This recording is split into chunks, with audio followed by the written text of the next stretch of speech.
stereo is loud in the stillness, so he thumbs it off, but the windshield wipers squeak, so he turns them off too, and then stops the motor.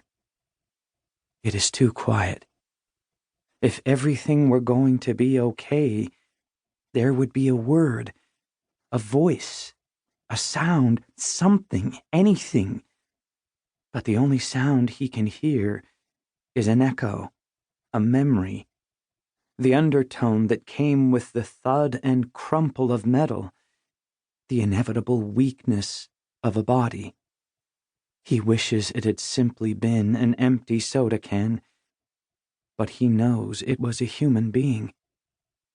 He gets out of the truck. He moves as slowly as he can force himself to. He hit a deer once, more than a year ago, not long after he got the truck running, but that was different. The animal bounded out in front of him, dumb-eyed and desperate. He barely had time to touch the brake before his fender tore open the deer's belly. When he stopped the truck and walked back to where the deer was crumpled on the shoulder, it was still alive, a sort of miracle. But the wrong sort of miracle.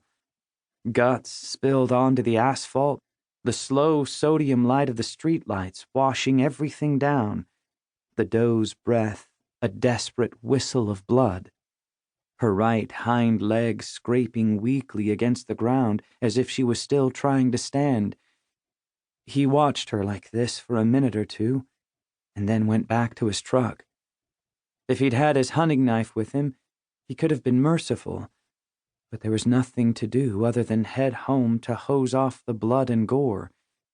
He had to use a pair of pliers to fish out a chunk of the doe's skin that was lodged in the creased fender. Now, he walks the long way around the front of the truck, touching the hood, and then looking at the memory of the deer imprinted on the front fender. The metal still bears an ugly kiss. When he has made his way around the truck, he looks. The body is 10, 20 feet behind the bed of the truck. He knows it is a person, but in the shadows and the false light coming from the house, it could be anything else. He wants it to be anything else. A soda can, a doe.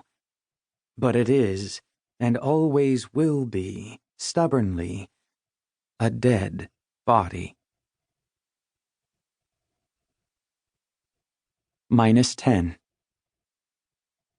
Halloween come and gone. It's the month of November, and it is a miracle.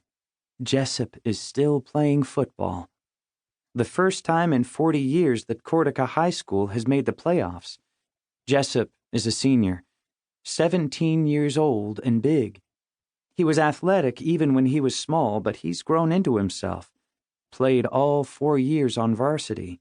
4 years of snot and blood. Freshman, sophomore, junior year, they got bounced before the playoffs, but this year, they've only lost 2 games. Tonight they play Kilton Valley High. Win or go home. His cleats click and splash on the wet cement as he jogs to the stadium.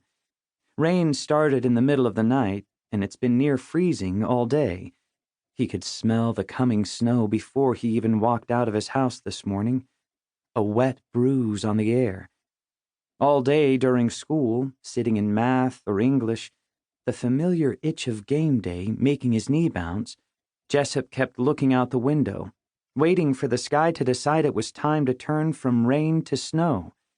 Now, with the sun down, the sky has decided on neither. Sleet. But he can feel the temperature still dropping. The sleet will make the transition to water-heavy snow soon enough. He's in the middle of the pack of boys heading to the stadium. He steps off the sidewalk as they cut across the asphalt parking lot. There's a puddle of slush that the other boys jump over or dance around, but not Jessup. He's on a straight line. He's not moving for nothing, steps right in the puddle. The icy water splashes his ankle, soaks through his sock. He doesn't care. He'll be soaked soon enough. Only a few days earlier, it was warm.